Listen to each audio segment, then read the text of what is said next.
Ça tourne? Oui. Top. Bonjour les amis, j'espère que vous allez bien. Alors aujourd'hui, nous accueillons un invité d'exception. Je suis vraiment honoré qu'il s'assoie sur mon siège. Alors vous allez vite découvrir à qui nous avons affaire.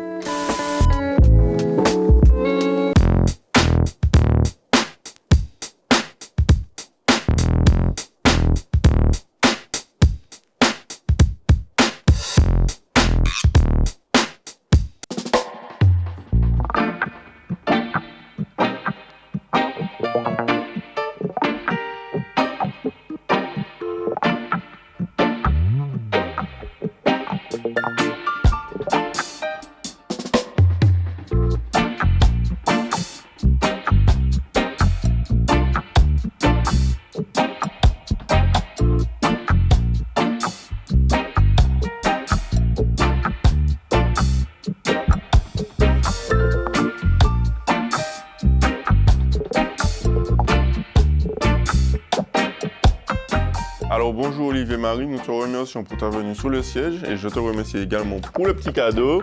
L'éclosion du mal fini, nous allons parler du livre à la suite de l'émission d'aujourd'hui, si tu veux bien, ok? Ok. Alors nous allons te coiffer dans un premier temps. Bon, il n'y a pas grand chose à faire. Bon courage. Mais je vais gérer au mieux. On va te faire une petite barbe de 3 jours et puis on va raser ce qui te reste de cheveux, hein, mon ami. Ouais. On n'a pas le choix. Écoute, c'est ça. Ok, je te laisse retirer tes lunettes. Yes, ça marche. Alors Olivier, je vais te demander de te présenter. Ok. Alors tu vas me donner ton nom, ton prénom, d'où tu viens. Ouais. Alors, Olivier Marie, c'est mon prénom, avec un tiret entre Olivier et Marie. Ça c'est clair? Claire. Lucné est mon nom. Et je suis originaire du Robert, j'ai 41 ans cette année. Voilà. Je suis assistant social depuis septembre 2022. Et avant ça, donc sur un chantier d'insertion. Donc c'est chouette. Je m'éclate bien avec les collègues et puis les agents.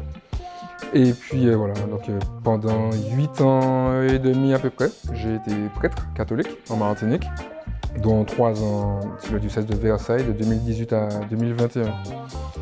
Voilà, je suis de retour depuis 2021 et en 2022 j'ai démissionné, en mars 2022. Et sinon, j'aime la musique, je bats du tambour, je fais de la batterie, je gratte un peu de guitare et je suis un ancien basketteur.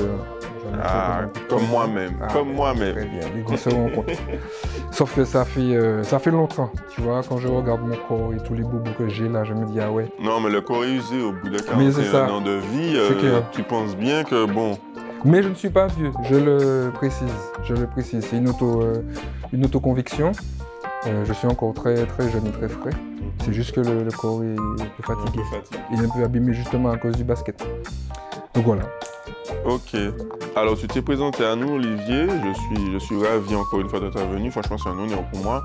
Donc voilà, j'aimerais que tu nous parles maintenant de ton enfance, tout simplement. Ouais. Que tu ailles un petit peu plus dans la démarche avec moi, que tu me suives et que tu me dises qu'est-ce que tu as fait pendant ton enfance en fait.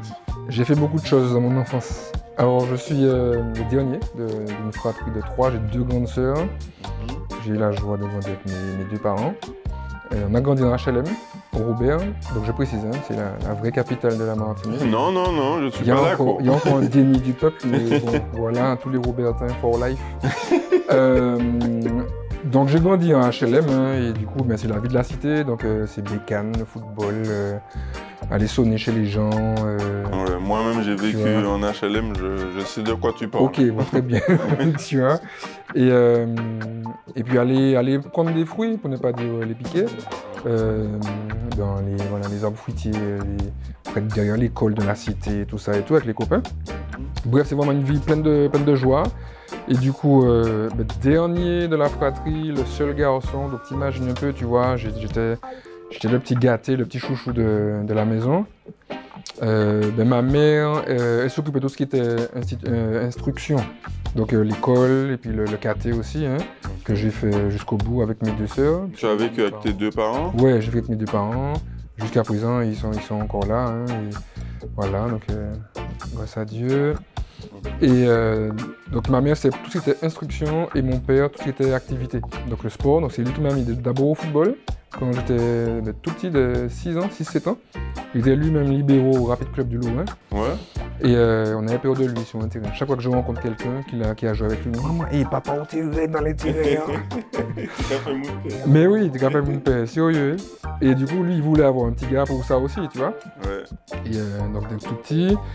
Et puis, donc le sport et puis la musique aussi. Il fait les activités. Il m'a appris à pêcher, il m'a appris à quoi? À faire du vélo, évidemment, à jouer de la musique. Et j'aime bien dire, tu vois, aujourd'hui, je bats du tambour, batterie, tout ça. C'est grâce à mon père parce qu'à 4-5 ans, il m'a mis un tambour entre les mains, tu vois. Et j'ai commencé à taper. Je n'ai jamais pris de cours. Et aujourd'hui, je crois que je me débrouille un peu. Pour tout te dire, c'est la première fois que j'entends ça. Quelqu'un, voilà, les parents initient leur enfant à faire du football, à faire du basket, à faire de l'athlétisme, mais bon, le tambour, sincèrement, c'est la première fois que j'entends ça. Écoute, mais comme il aime la musique, tu vois, donc il m'a, quand on dit initié, tu vois, il m'a juste donné le tambour, hein. Ok. Et puis il m'encourageait, si tu veux, tu vois, à jouer à taper dessus, tu vois, mais il m'a jamais fait prendre de cours ou quoi. C'était vraiment, tu vois, la vibration, tu vois, de la musique. Et puis voilà, donc c'est vraiment grâce à lui tout ça. Et voilà, donc famille heureuse. Et puis bon, les mondes, c'est petit, moi, tu me cirais, quoi, tu vois. On m'appelait Popilet à l'époque, ou bien Contrôlet. Non, je suis Contrôlet. Je connais beaucoup de coups à la maison et à l'école. C'était l'époque, tu sais, où il n'y avait pas de numéro vert. Donc, certains professeurs se donnaient à cœur joie, tu vois, de céder de la palette. J'ai connu ça aussi. Sérieux? Ouais. On a déjà eu ça? Ouais, j'ai connu ça, j'ai connu la palette. Hein, Okay. On me tapait sous les doigts. Hein. On me disait, donne-moi tes mains, comme ça, et on me tapait sous les mains. Et en plus, on appelait mes parents. C'était pas drôle. Tu vois, moi, on appelait les parents, et quand je rentrais chez moi, je prenais encore une volée. Mais je précise, hein, j'étais un enfant heureux et pas un enfant battu, donc n'allez pas porter plainte. De toute façon, il y a prescription. On va pas te faire ça. Alors, voilà, bon, maintenant, on a parlé de ton enfance. J'aimerais qu'on parle tout simplement de ton adolescence, en fait. Ok. Donc, de l'enfance à l'adolescence, qu'est-ce qui s'est passé? Qui es-tu devenu? Parce que c'est à l'âge où on se cherche un petit peu.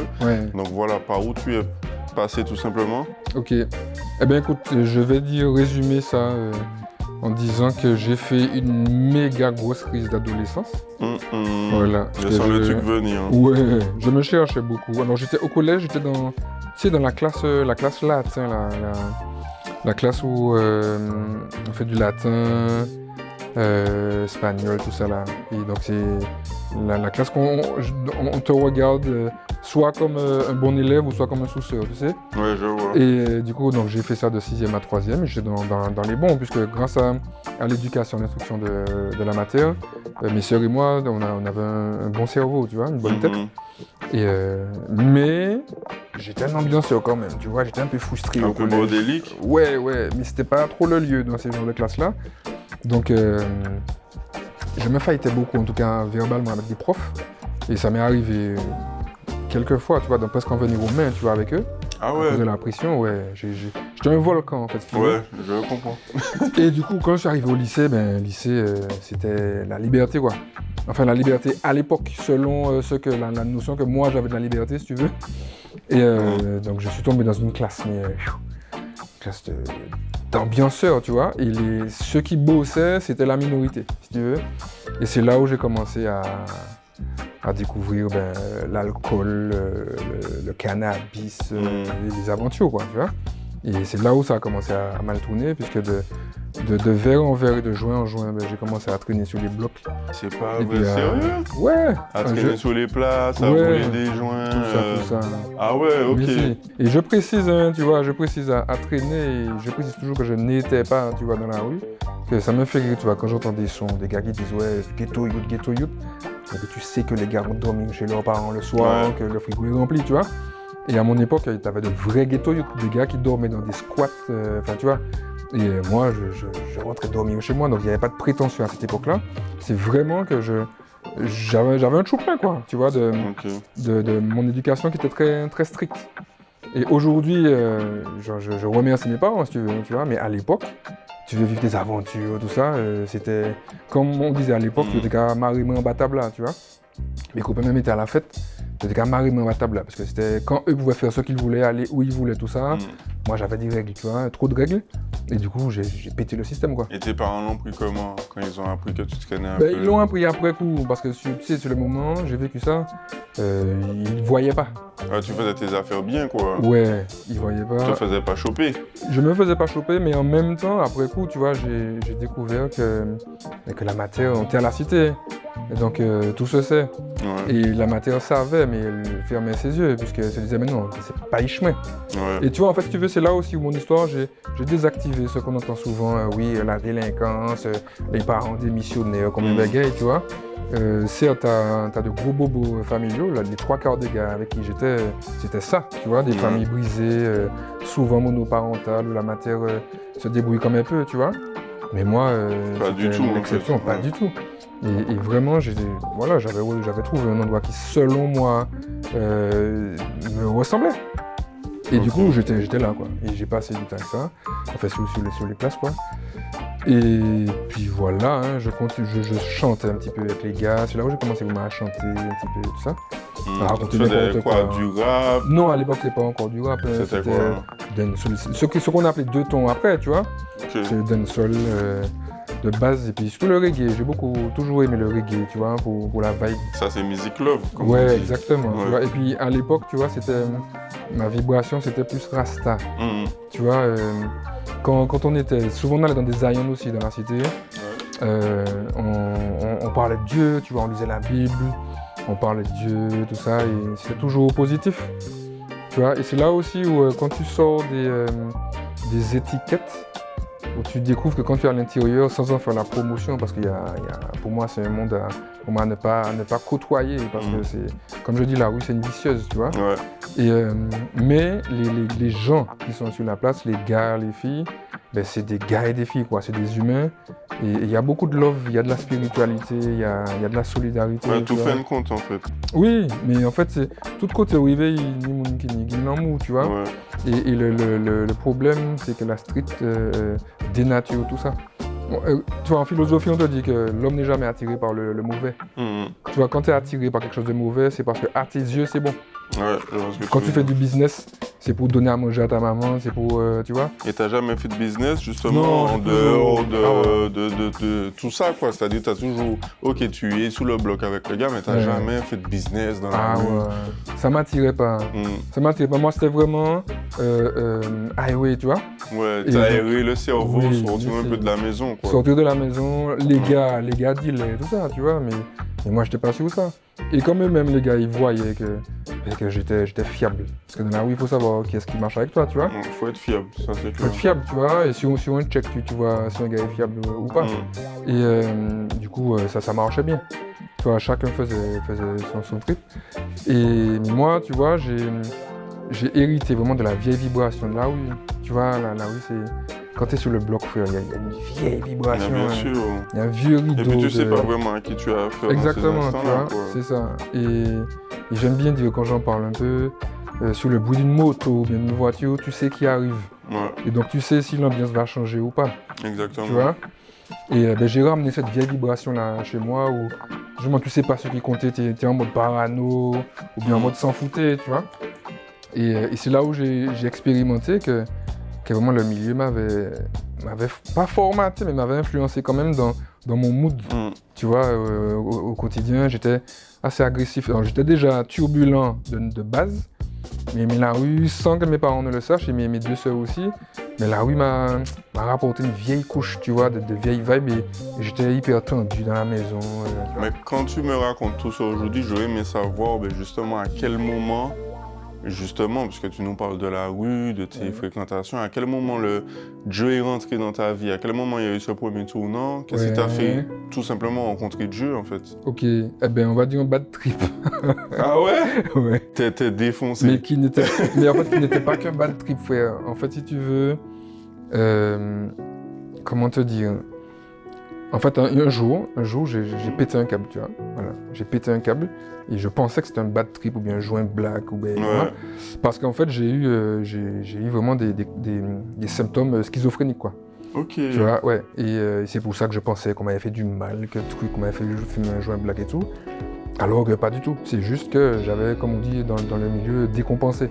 Ouais. Et c'est plus de 10 ans après plus que ça même, que j'ai appris ça. Déjà le terme décompensé que je ne connaissais pas. Parce que, tu vois, on n'est pas tous égaux par rapport à la drogue. Et moi, j'étais avec les gars, frère, on était que ça. On fumait même plus de clopes, tu vois. Ouais. Et on ne coupait même pas nos gens. Aujourd'hui, tu vois, les gars coupent aux gens du tabac, tout ça. C'était pur. Oui, et puis il y avait pas, le shit commençait à arriver. Ouais. Donc c'était vraiment zeb de tous côtés, tu vois, Saint-Vincent de l'autre côté, tu vois. Et c'était pur, et voilà, c'était H24. Et puis ce jour-là, en fait, j'ai pété un câble. Je crois que j'étais en train de mourir comme une bagaille. Et donc j'ai commencé à paniquer, à pleurer, sueur froide et tout. Et je suis rentré chez mes parents, parce que j'étais dans la cité, dans un dans la cité. Et puis c'est là où j'ai appris ça aux parents, en leur disant, ben voilà, ça fait tel nombre de temps que je fume, je vous demande pardon, mais là c'est trop tard parce que je vais mourir, quoi. Et à cet instant-là, enfin, tes parents n'avaient pas de base comment t'expliquer ça, une relation avec Dieu? Ah si, mes parents sont chrétiens. Ah oui, ils étaient chrétiens de base. Mais imagine, tu vois, ma tante était en train de faire à manger dans la cuisine avec ma soeur aînée, mon père devant sa télé, et puis mon autre soeur dans sa chambre. Et tu vois le dernier là qui débarque en sueur, les yeux rouges, en mode monster, et dit tout le monde, pardon, je vous aime, mais je vais mourir, quoi. Donc imagine. Ouais, j'imagine la scène. Pour tes parents, ça devait être assez traumatisant, je pense. Ouais, et j'en parle dans le bouquin là, justement. J'en parle dans le bouquin parce que ça a été vraiment l'élément déclencheur. Ouais, vraiment le shift, tu vois. Et à la suite de ça, il s'est passé quoi? Tu as arrêté de fréquenter là même, parce que là, du coup, je ne suis pas mort, tu vois. Et donc ça, on m'a calmé, mais la crise a vraiment commencé, et puis le lendemain, et ça a duré à peu près 2 semaines. Et puis là, quand ça s'est vraiment calmé, donc là, évidemment, j'avais coupé les ponts avec la rue, j'avais vu les gars, hein, quand même, je les ai check, tu vois, je leur ai dit que là, pour le coup, c'est fini, que mon gars qui était bloqué là. Tu vois, souvent, on dit ça, bon, les gars m'ont arrêté, et puis ça, machin, ouais, tu vois. Mais au final, c'est et puis tu restes là, parce que tu stagnes toujours sur la place. Et, sauf que là, je dis aux gars, bon, c'est bon. Les gars m'ont dit, ok, bon, cool, nickel, bon, puis ils m'ont bâti. Et du coup, je continuais à les check quand je passais, tu vois. Mais dès le lendemain, je suis retourné à la messe, parce que je suis d'origine catholique. Mais je suis retourné à la messe, et comme par hasard, le prêtre me parlait. Bon. C'était en mode route de secours, tu vois. Ouais, c'était tranquille. Ouais, tranquille et en même temps agité. C'est-à-dire que quand je suis retourné pour annoncer ça aux parents, j'étais en mode survie, donc je me suis mis à prier, à me souvenir des prières, je crois en Dieu, hein. Et le lendemain, j'étais à la messe, mais avec une conviction, il fallait que ça cesse. Parce que c'est comme une deuxième chance que Dieu me donnait, tu vois. C'est que là, c'est ce jour-là où j'ai vu vraiment que la matière, le pater m'aimait. Ouais. Que ma mère, à un moment, elle m'a dit une phrase qui m'a fait pleurer et disjoncter. Elle m'a dit, ne pars pas, Olivier, j'ai besoin de toi, tu vois. Alors que je pensais que ma mère ne m'aimait pas, que le pater ne m'aimait pas parce qu'ils étaient raides. Et mon pater m'a dit une chose sur le balcon. Il m'a appelé et il m'a dit une fois, il m'a parlé, mais il m'a dit une phrase. Ça t'a fait tilt. Ah ouais, le gars m'a dit, l'homme où tu as cherché dans la ria, c'est un Kaïlaïté. Ouais. En gros, tu vois, j'avais compris que j'avais rien compris, quoi. En fait, en gros, patiner pour faire la ria, quoi. Exactement. Et voilà, c'est pire, c'est prier. Mais c'est que les parents ont une manière de manifester l'amour d'une façon que nos enfants ne comprennent pas. Ouais. Aujourd'hui, on le comprend, nous sommes adultes. Exact. Mais à l'époque, on ne le comprenait pas, tu vois. Et c'est pour ça, tu vois, que tu as beaucoup d'expériences comme ça douloureuses qui sont basées, frère, sur une incompréhension, une recherche d'amour, une recherche de liberté, mais avec une réponse, je vais dire pas adaptée, qui ne convient pas à l'enfant, à l'ado. Et du coup, c'est là où qu'a parti disjoncté, tu vois. Et du coup, en fait, quand les symptômes se sont apaisés 2 semaines après, c'est là où providentiellement, j'ai un soldat qui est venu m'inviter à un groupe de prière de jeunes qui avaient sur la paroisse au Robert. Okay. Et bon, j'ai accepté par politesse, parce que même si j'avais repris ma Bible, tout ça et tout, et je voulais vraiment ranger ma vie pour regagner la confiance de ma mère, tu vois, et de mes parents. Et de mes soeurs aussi. Et du coup, j'essayais de me caser. Il n'y avait pas de portable à l'époque. Donc, quand je sortais, je disais où j'allais, à quelle heure je rentrais, tout ça. Et puis, en fréquentant ce groupe-là, c'est là où j'ai découvert un Dieu que je ne connaissais pas. Tu vois, Jésus, lire la Bible, mais en mode, tu lis ça et puis là, ça a impacté. Tu te sens concerné. Je voyais de la joie. Donc, tu vois, dans l'église, à l'époque, pour moi, c'était waouh, mais d'accord, tu vois, aussi, en fait. Et là il y a de l'amour, tu vois. Alors que l'image que j'en avais, c'est une image vieillotte, où on te regarde, on te juge, tout ça. Alors que là, c'était des catholiques qui étaient là, frère, des jeunes, déjà des jeunes. Et puis en fait, les responsables, c'était des darons mais des darons hyper lumineux. Je me dis, mais à côté moi et là, tu vois. Et en fait, au fur et à mesure, je suis resté. Et c'est là où ma vie a vraiment changé, tu vois. Là où j'étais en mode route secours, tout ça, mais en fait, là, quand tu t'es j'ai senti lâché... important, en fait. Ouais, frère. Tu t'es senti que tu pouvais faire quelque chose de ta vie. Frère, mais j'ai vu que j'existais. Et que Dieu, vraiment, même si j'y croyais déjà, mais en fait, j'ai compris que quand on était sur le bloc, on parlait de Dieu, il y a un truc qui n'était pas ajusté. Tu peux parler de Dieu et puis avoir ton gun sur toi, tu vois. En fait, tu as la foi, tu peux parler de Dieu. Tu as la foi. Et vraiment, tous les gars avec lesquels j'étais, franchement, les gars, c'était des croyants.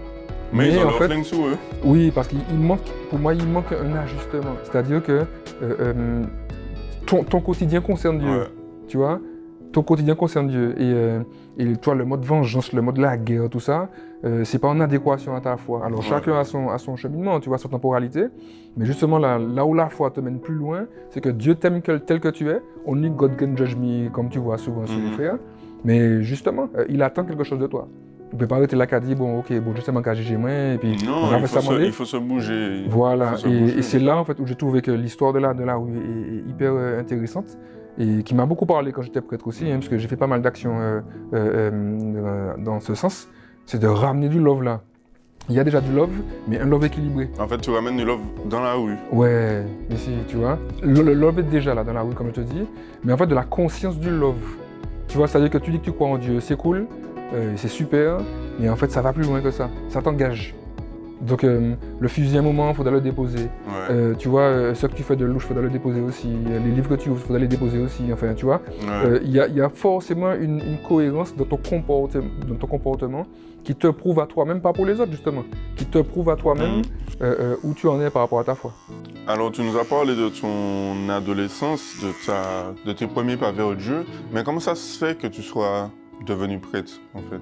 Ben écoute, c'est un cheminement, hein. Tout ce que je te raconte là, c'est 2000, ça s'est terminé à 2000, là, la crise, tout ça là, la rencontre du groupe, et en fait vraiment en 2001, là, je donne ma vie à Jésus, c'est-à-dire que avec tout ce que je recevais, tu vois, de love, et puis de compréhension de Dieu, que je réalisais que je ne connaissais pas en fait, hein, j'avais ma vision de Dieu qui m'arrangeait, et là je découvrais vraiment qui il était, mais en fait, donc j'ai commencé à plus m'investir dans l'église. Donc je suis revenu à l'église avec les gars du groupe et les filles du groupe. Je suis devenu animateur sur la radio du diocèse, Radio Saint-Louis. J'ai commencé à aussi participer, même à organiser, à co-organiser de grands rassemblements de jeunes, avec la pastorale des jeunes, et donc à bosser avec des prêtres, tout ça. Donc je découvrais des prêtres cool, tu vois. Avant, pour moi, c'était des vieux gars fatigués. Et là, en fait, si tu veux, mon regard changeait, tu vois, au fur et à mesure sur l'église. Et moi-même, à ma grande surprise, en 2005, donc 4 ans après tout ça, j'ai reçu ce qu'on appelle l'appel. Donc, c'est pas un ange qui est venu me parler, mais j'étais en train de prier un jour, et puis j'ai eu une pensée. Dieu parle souvent dans la pensée. Tu vois, c'est comme si tu es là, frère, et puis tu as une pensée qui s'inscrit en toi. Et tu te dis, mais d'où ça me vient? Parce que c'est pas mon genre, pas mon style, je pensais pas à ça, tu vois. Et c'est arrivé comme ça? Comme une lox dans le potage, tu vois. Et la pensée, c'était, et pourquoi pas toi, prêtre, tu vois. Et bon, ok. Ça m'a perturbé quand même. Là, je bossais en informatique dans la grande distribution. Et bon, ça commence à me perturber, parce que j'avais des projets aussi, mariage, machin. Et puis, tout de suite, je me suis dit, mais non, avec la vie que j'ai menée, que je t'ai raconté un petit peu là, même si l'époque street n'a pas duré longtemps, mais c'était assez intense. Mais j'ai eu en gros une jeunesse très heureuse, avec de gros bas, mais quand même relativement heureuse. Mais trop agitée, frère, parce que je t'ai pas parlé de soirées, alcool, tout le reste, tu vois. Une vie d'ambianceur. En fait, cela va de soi. En fait, à partir du moment où tu commences à parler de la rue, cela va de soi. Les fêtes, tu rentres déchiré. Exactement, c'est ça. Et du coup, je me dis, mes frères, sans avoir été méchant, avec la vie que j'ai menée, je peux pas être prêtre. Tu vois, pour moi, c'est pas cohérent. Moi, les prêtres, les gars naissent prêtres, tu vois. C'est des mecs qui naissent et puis ils tracent leur route, quoi. Depuis 10 ans, quoi, ils sont en études de prêtrise. Voilà. Et de fait, t'as des gars comme ça, depuis 3 ans, 5 ans, depuis le plus lointain souvenir, les gars voulaient être prêtres, tu vois. Et du coup, moi, j'ai dû traverser un temps de discernement. J'en ai parlé à mon père spirituel à l'époque, donc c'est un prêtre qui m'accompagnait spirituellement, à qui je me confiais, tu vois. Et en 2007, en avril, je suis parti faire une retraite. Donc c'est un temps spirituel, un temps en retrait, qui est dédié à ça, à réfléchir, et puis surtout à écouter Dieu, à faire silence pour écouter Dieu pendant 9 jours. C'est une retraite spécialisée dans le discernement. Donc voilà. Et ça s'est confirmé, frère. C'est-à-dire que je suis parti là en me disant, bon allez, ben là qu'à perturber moi, il faut que j'aille vraiment tenir le taureau par les cornes pour que je sois tranquille avec ça. Parce que mon constat, tu vois, quand je ne règle pas un truc, ça caresse les mains. Tu vois, donc il faut que j'aille me confronter au truc. Et ma grande surprise, quand je suis arrivé là, pendant les 9 jours, c'était assez intense dans la méditation. C'est beaucoup de prières, de méditation de la parole de Dieu, tout ça. Et puis beaucoup de silence aussi, tu es avec toi-même. Et là, le truc a switché, c'est-à-dire que je pensais que l'idée venait de l'extérieur, et à ce moment-là, si tu veux, je fais l'expérience que c'est moi qui veux devenir prêtre. Mais pas devenir prêtre en mode pour célébrer la messe, mais si tu veux, l'approche, c'était un désir de dédier, de consacrer ma vie à Dieu pour semer du love, comme on dit, pour gagner les âmes, tu vois, pour annoncer l'évangile, la bonne nouvelle. C'est un réel travail que tu voulais faire. Tu voulais pas juste être un sujet dans une église et puis tu... Mais bizarrement, je pensais même pas à l'église d'abord. Tu vois, pour moi, c'était, je visualisais ma vie comme, tu vois, comme dans la Bible, tu vois, annoncer l'évangile pour dire aux gens, mais en fait, l'espérance est là, Dieu existe, Dieu nous aime, Jésus a donné sa vie pour toi, n'aie pas peur de lui donner ta vie, enfin, tu vois, Dieu ne te retire rien, il te donne tout, comme disait l'un des papes, enfin bref. Et du coup, ben, en tant que jeune catholique, mais pour moi, ça s'inscrivait en tant que prêtre, tu vois. Et du coup, ben, j'ai cheminé vers ça en 2007, donc en octobre 2007 ou septembre, je sais pas. Je suis parti en Belgique, donc je n'ai parlé à mes parents et mes sœurs, je leur ai dit voilà, je rentre au séminaire. Et là, ils sont tombés des nues. Enfin, ma matière, bon, ils avaient déjà vu le changement depuis quelques années. Et la matière, ben, m'a posé pas mal de questions, tout ça, surtout organisationnel, comment je vais faire, quoi. Et mon père, lui, il m'a posé une seule question.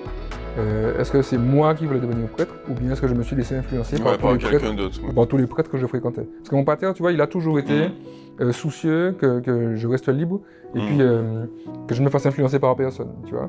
Et quand je lui ai dit non, c'est moi, tout ça, il m'a dit bon ben roulez. Et du coup, je suis parti en Belgique 1 an, c'était un temps de discernement vraiment. Et puis en 2008 à 2014, ben, je suis allé au séminaire de Paris. Donc ce sont des années d'études universitaires, hein.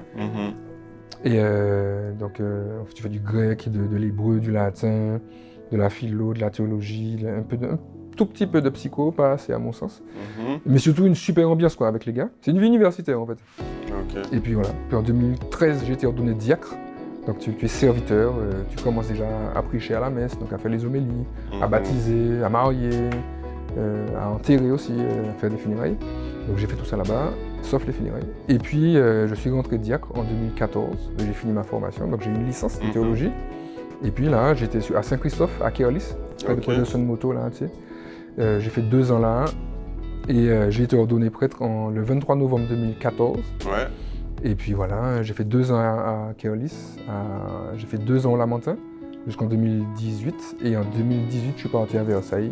Et je me suis éclaté avec des grands frères que j'ai rencontrés. Et puis à mener des projets aussi ouf les uns que les autres, quoi.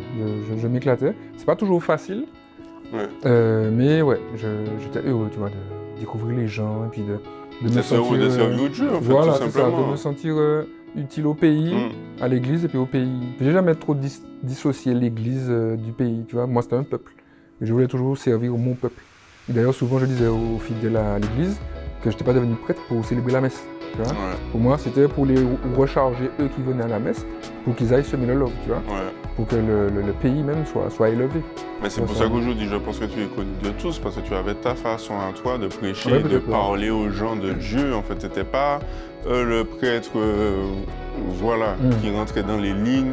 Tu étais un prêtre à ta façon et les gens t'aimaient beaucoup pour ça. Donc, à la suite de ça, en fait, j'aurais aimé savoir aujourd'hui pourquoi la démission, pourquoi ça s'est terminé. Est-ce que c'est quelqu'un ou c'est quelque chose que toi-même tu as vécu, mais qu'est-ce qui s'est passé pour que cette histoire se termine? En fait, elle s'est terminée parce que j'ai atteint la fin d'un cycle. Tu vois, il y a une vision de la vie que j'aime beaucoup, c'est que, tu vois, la vie est faite de cycles, tu vois, comme les sinusoïdales, tu vois. Ouais. Et comme les vagues du surfeur. C'est-à-dire que tu surfes sur une vague et il faut que tu sois en mesure de regarder quand la vague va se casser pour ne pas te sortir laisser, dans la vague. pour sortir à temps. Sinon, c'est toi qui te casses la gueule, tu vois. Ouais. Et du coup, chaque vague que tu prends, elle se nourrit des autres. Donc les cycles, c'est ça. C'est-à-dire que tu fais un cycle, tu en sors, tu rentres dans un autre, mais le nouveau cycle que tu engages, il est nourri de l'autre, etc., etc., tu vois. Et donc là, j'arrive à la fin d'un cycle. C'est-à-dire que, bon, enfin, si tu veux, je résume ça comme étant vraiment la fin d'une mission, parce que, donc c'est de moi-même, hein, c'est pas quelqu'un, c'est pas une mauvaise influence, pas une mauvaise influence, c'est pas tu l'as senti. une tentation du diable ou je sais pas quoi. C'est vraiment que je me sentais plus en phase avec ce que je vivais en tant que prêtre. C'était pas que c'était trop lourd ou quoi, c'est que j'étais plus en phase, je comprenais plus, tu vois, ce que je vivais. Et en fait, l'image que je prends, c'est la plante, tu vois, dans un pot, et ben à un moment, il faut la rempoter. C'est quand le pot devient trop petit. Parce que, non pas que le pot bride la plante, mais les racines ont besoin de plus d'espace. Mais pour que la plante continue à grandir. Parce que dans le pot, elle va continuer à porter du fruit, hein. Mais elle peut plus, tu vois. Et puis surtout, d'une plante, elle peut devenir un arbre si tu la mets en pleine terre. Voilà. Et donc ça, c'est comme ça que je résume. Et c'est pour ça que, bon, j'ai appris du temps, hein. Je pensais pas démissionner du tout. Mais voilà, j'avais des angoisses, j'étais dépressif, hein, je crois, hein. Enfin, mais c'est par rapport à quoi? C'était une pression en fait que tu avais vis-à-vis de l'église et des gens, des croyants tout simplement? Ouais, un peu tout. Si tu veux, mon expérience, mon lien à l'institution, qui est très normé, tu vois, mais ce qui est normal, hein, tu vois, tu vas jamais m'entendre dire que c'est à cause de l'église que, tu vois, parce que l'église c'est une institution, tu vois, et chaque institution a ses cadres, et c'est bon, tu vois, sauf que il y avait des cadres, tu vois, où je me disais, mais à quoi c'est dû, tu vois, et du coup, il y a des choses que je comprenais plus, et puis le rapport aux fidèles aussi, tu vois, le fait qu'on me mette sur un piédestal, parce qu'on a inventé que le prêtre est à peu près entre Dieu et les hommes. Enfin, en fait, en gros, t'as fait le buzz, donc il y a tout ça aussi. Alors, il y a mon ministère même, donc, où j'ai fait le buzz et tout, que je n'ai pas choisi, mais qui me plaisait au début, qui m'amusait en gros, mais en fait, les projecteurs m'ont boulé les plumes, tu vois, et j'avais plus d'intimité, plus rien. Mais aussi le fait d'être prêtre. Aux yeux des gens, en fait, t'es pas comme eux, des catholiques, je parle, hein, parce qu'on leur a dit que le prêtre est configuré au Christ, machin, un peu plus que. Et du coup, il y a des confusions, tu vois, par rapport à ça. Et je ne supportais pas qu'on ne me voit plus comme un humain. Comme un humain. On te voyait comme un prêtre, comme limite l'objet de l'église. C'est ça. Et du coup, donc, tu peux avoir une fonction, c'est pas toi, on va te voir comme un coiffeur, tu vois. Donc c'est pas ça, c'est que en fait, vraiment, mon identité, c'était pas une identité totalement humaine. Et puis, donc j'avais l'impression d'être un endroit là, et puis les gens savent pas trop comment se comporter avec toi. Et je me dis, attends, regarde, qui ça manque à vivre là? Et puis surtout que j'avais des vibrations à l'intérieur, tu vois, pour justement que cette mission que je ressentais, de semer du love, de faire connaître le Christ, l'amour de Dieu, tout ça autour, et puis autour de moi, et de bonifier le peuple, mais j'avais l'impression que tout ça était contenu dans un mode de vie qui manquait de sens parfois, tu vois. Donc j'avais besoin de sens. Et donc j'ai pris du temps. Donc j'avais je raconte tout ça dans le livre. Procurez-vous le livre, vous allez tout comprendre. Je vais pas spoiler. Mais justement, on en vient à cette fameuse question. En fait, c'est à quel... Enfin, je vais pas dire à quel moment, mais par la suite de tout ça a découlé le fait que tu puisses écrire un livre et que tu puisses en fait expliquer aux gens concrètement ce que tu as ressenti, pourquoi tu es parti. Et j'aurais aimé être dans ta tête à ce moment-là, comprendre à quel moment tu t'es dit bon, je vais faire un livre pour que les gens me comprennent plus. Voilà. Mais en fait, figure-toi que c'est même pas ça. Tu vois, c'est même pas ça. En fait, je n'ai pas fait le livre après pour expliquer pourquoi je suis parti, parce que je ne te compte à rendre à personne, en vrai. Ce livre-là était fini en 2021. Je l'ai commencé en 2019. Je l'ai écrit parce qu'il y a plein de gens pendant mon ministère qui me demandaient d'écrire. Justement parce qu'on me disait que j'ai une vision particulière, que je leur donne un nouveau regard sur la foi, sur Dieu, sur le monde, sur, tu vois, et en me disant que j'avais des choses à partager. Et donc après beaucoup de réflexion et puis d'auto-sabotage. Donc tu t'es dit, bon, je me suis lancé à l'écrit en fait. Voilà, donc je me suis lancé en 2019, donc j'étais en France, et je l'ai fini en 2021. Et donc je suis rentré avec le livre déjà fini. Mais je ne l'avais pas encore sorti parce que, je suis en auto-édition, donc j'avais peur. Moi, je suis très curieux, donc j'ai cherché. Et je ne savais pas comment faire, et puis ouais, m'a tipé, quoi. Et donc je rentre, et je vis, je retourne dans le ministère, je vais beaucoup dans la rue, parce que j'avais demandé à avoir un ministère social. Donc j'ai passé un DEASS, je suis devenu assistant social en 2021 en France. Félicitations. Merci beaucoup. Et j'avais demandé à l'évêque Macaire d'avoir un ministère social. Je voulais plus être en paroisse, parce que ça me saoulait. Je trouvais plus de sens dans toutes ces routines, qui ne sont pas mauvaises, mais moi, je n'y trouvais plus de sens. Et donc, je lui avais dit que je voulais être dans la rue, quoi. Ma paroisse, ce serait la rue. Donc, je célébrais la messe à la prison, à Ducos, tous les dimanches matin. J'allais visiter les gars et les filles aussi, en détention, en semaine, le mercredi, pour des entretiens individuels. Enfin, bref, je te passe les détails. Et en novembre, à peu près, 2021, là, ça pète dans ma tête parce que je reviens de 3 belles années au calme. Et là, frère, j'ai senti que mon poco calme justement à l'intérieur. Et je me dis, mais il y a un truc qui se passe. Et puis il y a 2-3 amis qui commencent à me souffler, ouais, mais est-ce que tu as déjà pensé à démissionner, tu vois? Et je me dis, mais jamais. Quand tu es prêtre, tu démissionnes pas. C'est ce qu'on nous a toujours dit, tu vois. Mais là aussi, c'est une confusion, tu vois. Parce que nulle part dans la parole de Dieu, c'est écrit que le prêtre est prêtre pour l'éternité. Il y a un seul prêtre à qui on a dit ça, c'est Jésus. Tu es prêtre à jamais selon l'ordre de Melchisédek. Okay. Et c'est du Christ que la prophétie parle, pas des pasteurs, tu vois. Mais voilà, j'étais dans ça. Et du coup, là, en fait, si tu veux, pour aller jusqu'au bout, comme j'aime faire les choses vraiment comme il faut, et puis surtout vérifier que c'était Dieu qui m'appelait à ça, ben, j'ai fait un jeûne de 40 jours, et donc en janvier-février. Et puis, dans le jeûne, j'ai fait une retraite de 6 jours en silence pour vraiment vérifier l'appel de Dieu. Et là, c'est un nouvel appel qui me demandait cette fois-ci de sortir du sacerdoce, mais en fait pour continuer la même mission. Tu vois? Mais comment ça se passe justement quand un prêtre démissionne? Enfin, il y a une procédure? Ouais, ben en fait il y a de tout. En général, quand les prêtres sont renvoyés à cause d'abus, de choses, de scandales, tu vois. Mais en général, quand c'est un prêtre de lui-même qui démissionne, ben, il fait un courrier de démission à l'évêque. Donc, moi, je voyais un courrier parce que j'avais compris en fait que c'est Dieu qui me demandait de démissionner. Et ça aussi, c'est important, tu vois. Quand tu comprends que Dieu il est hors de la religion, Dieu n'est pas catholique, tu vois. Ben en fait, il peut demander à un homme de devenir prêtre à un moment et au même homme de ne plus être prêtre à un autre moment, mais pour continuer le même appel. Aujourd'hui, je le vis comme ça, tu vois, je continue à consacrer ma vie à Dieu différemment, à la dédier pour semer l'évangile de façon explicite ou alors simplement dans les rapports, de voir ce que je peux apporter, tu vois, pour bonifier le Mais on peut dire aujourd'hui que tu as une nouvelle naissance, en fait, tu es nouveau-né, c'est-à-dire tu es né de quelque chose d'assez quand même fort, enfin, tu étais prêtre, tu as écrit un livre, donc aujourd'hui tu es un nouveau-né, en fait. Ouais, c'est ça. Mais je réapprends, et tu crois pas si bien dire, parce que là, si je compte le séminaire, ça fait 15 ans, tu vois, et où je me suis vraiment éclaté, je suis très reconnaissant, tu vois, envers l'institution. Et je me suis éclaté, j'ai découvert des choses, et ça, aujourd'hui, ben, ça me sert, justement. Tu vois, quand je disais que les cycles se nourrissaient, ben, aujourd'hui, tout ce que je vis, que je m'apprête à vivre, eh ben, est nourri de tout ce que j'ai vécu. Comme tu vois, quand j'étais prêtre, par exemple, j'ai enterré beaucoup de mecs de la rue, tout ça et tout, des sortes de gangs, tout ça. Ben en fait, j'étais adapté, j'avais un langage adapté. Pourquoi? Parce que moi-même, j'étais sur les blocs. Tu vois, je parle leur créole, je connais le monde de la rue. Et du coup, quand on était aux funérailles, ben les mecs, beaucoup étaient impactés. Et souvent, les familles venaient me chercher, tu vois. Ouais, parce que tu as ce bagage-là, tu as le bagage de la rue et tu as aussi le bagage dans la prêtrise. C'est ça. Et du coup, ben, aujourd'hui que je ne suis plus prêtre, ben, j'ai tout ça, c'est incrémenté.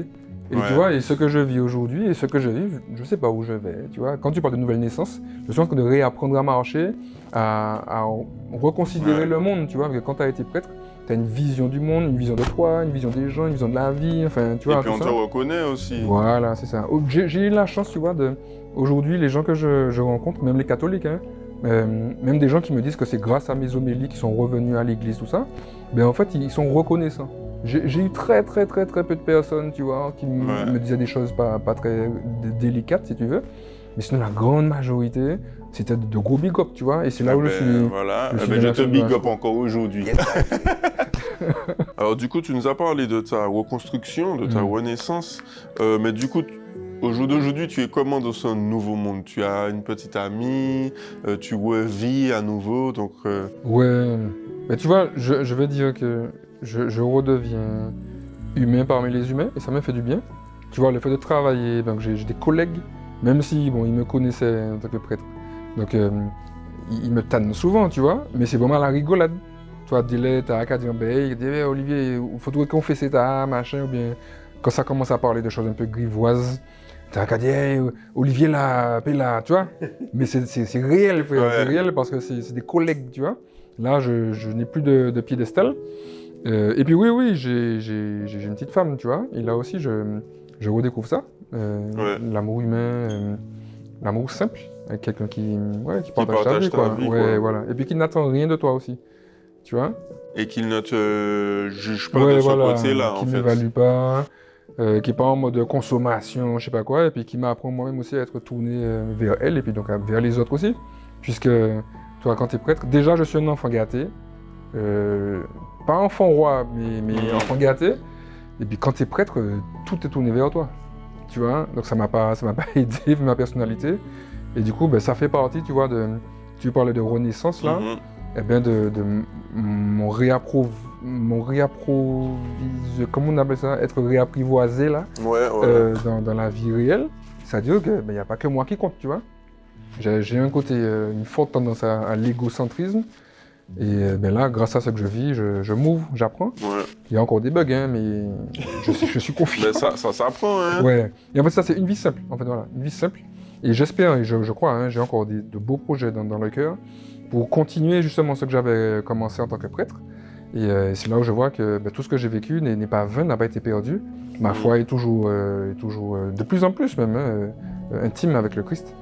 Et je suis toujours à l'écoute, quoi. Voilà, c'est pas comme si tu as démissionné et puis voilà, ta mission est terminée. Voilà. Ah non, au contraire. En fait, ta mission continue, mais hors système, tu vois. Et voilà, et c'est vraiment pour chercher ce que Dieu voulait que je fasse, que j'ai démissionné.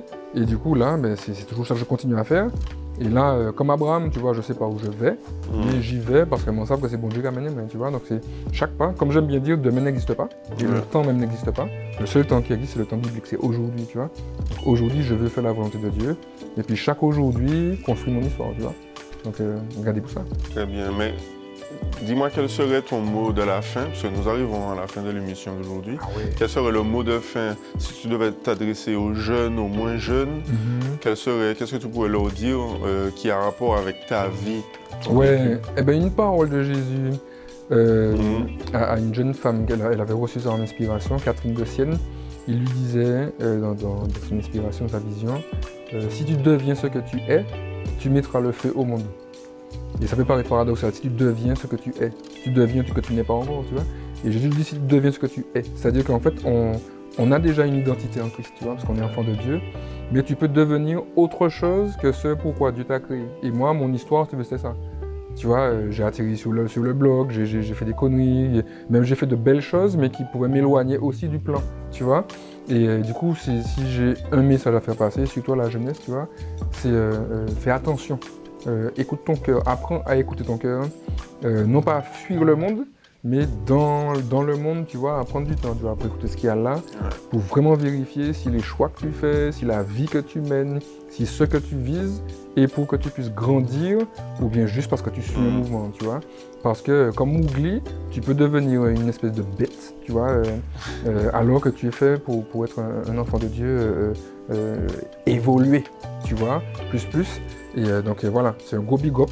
Et puis aussi, tu n'es jamais disqualifié. Donc quelles que soient les erreurs que tu as faites, et les vieux trucs dans lesquels tu as traîné ou dans lesquels tu es encore aujourd'hui, tu n'es jamais disqualifié.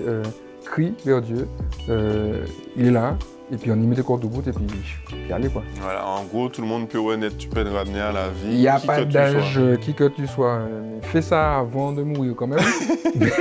Bien entendu, alors rappelle-nous où on peut trouver ton livre. Oui, alors L'éclosion du mal fini, il est disponible à la Fnac, Galeria, aux Deux Cultura, à Présence Créole, près de la cathédrale, à la Casa Bulle, à Fort-de-France aussi, à la boîte à plumes au Diamant, à Sainte-Marie, sur l'habitation Saint-James, à l'Art-Boutique.